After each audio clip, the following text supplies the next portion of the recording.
एक financial market है, उसके अंतर्गत दो तरह की मार्केट है, एक शॉर्ट टर्म के लिए जिसको अपन मनी मार्केट बोलते हैं, एक लॉन्ग टर्म के लिए जिसको अपन कैपिटल मार्केट बोल रहे हैं। और कैपिटल मार्केट में भी अपन दो टाइप देखेंगे कि एक प्राइमरी मार्केट है और एक सेकेंडरी मार्केट है। और क्या है, व्हाट इज़ फाइनेंशियल मार्केट, और ये भी देख लेते हैं कि मनी मार्केट क्या है, what is capital market. Okay, एक शॉर्ट टर्म के लिए था, ये लॉन्ग टर्म के लिए था। ओके, अब हम देखेंगे कि यार गवर्नमेंट को शॉर्ट टर्म के लिए अगर लोन लेना है, ओके, मनी चाहिए, तो ऐसे कौन सा बॉन्ड इंस्ट्रूमेंट है, ओके, किस किस साधन के द्वारा वो लोन ले सकती है। ओके, जैसे यहाँ पर है गवर्नमेंट के लिए T bills, face and means advantage, फिर ये है कैश मैनेजमेंट बिल। ओके, अगर सेम चीज़ से मतलब मेरा है कि शॉर्ट टर्म के लिए अगर लोन के रूप में पैसे चाहिए प्राइवेट कंपनी को या किसी और को, तो इसके भी कुछ साधन होंगे। यस, कॉमर्शियल पेपर और प्रोमिसरी नोट।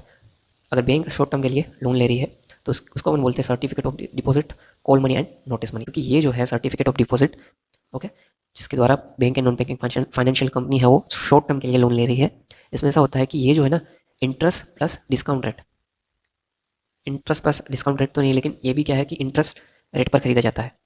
ओके, मतलब ये तो क्या था, इन तीनों में हमने देखा कि ये क्या है, डिस्काउंट रेट पर इसको खरीदा जाता है, डिस्काउंट रेट पर इसको खरीदा जाता है। ओके, ये भी डिस्काउंट रेट पे ही है, लेकिन इस केस में सर्टिफिकेट ऑफ डिपॉजिट के केस में ऐसा नहीं है, इसको इंटरेस्ट रेट में खरीदा जाता है। इंटरेस्ट रेट में खरीदने का मेरा मतलब ये है कि यार पर मंथ इसमें इंटरेस्ट मिलेगा। ओके, ये नहीं कि कम मतलब ज़्यादा प्राइस में बेचा था, मतलब मूल ज़्यादा प्राइस थी और उसको कम प्राइस में खरीदा बेचा था और फिर से जो मूल प्राइस थी उसमें खरीदा था, ऐसा नहीं। इसमें क्या होता है, पर मंथ आपको इंटरेस्ट मिलेगा, डिस्काउंट रेट में इसको नहीं खरीदा जा सकता, इसलिए मैंने इसको यहाँ पर रखा है। ओके, अच्छा, कौन लोन ले रहा था इसके through, bank and non banking financial. देखो यहाँ पर जब एक बैंक दूसरी बैंक को पैसा भेजे या पैसा अपने पास ले, तो इसको बैंकिंग मतलब दो बैंकों के बीच अब ट्रांसफर हो रहा है पैसे के लिए।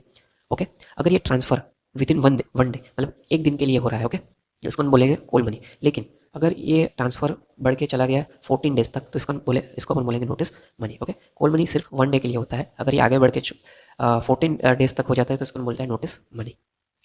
और ये नोटिस मनी और कॉल मनी हो क्या है, एक बैंक के द्वारा दूसरे बैंक को भेजा गया पैसा है। ओके, दो बैंकों के बीच में व्यापार हो रहा है, नॉट व्यापार बट ट्रांसफर ऑफ मनी।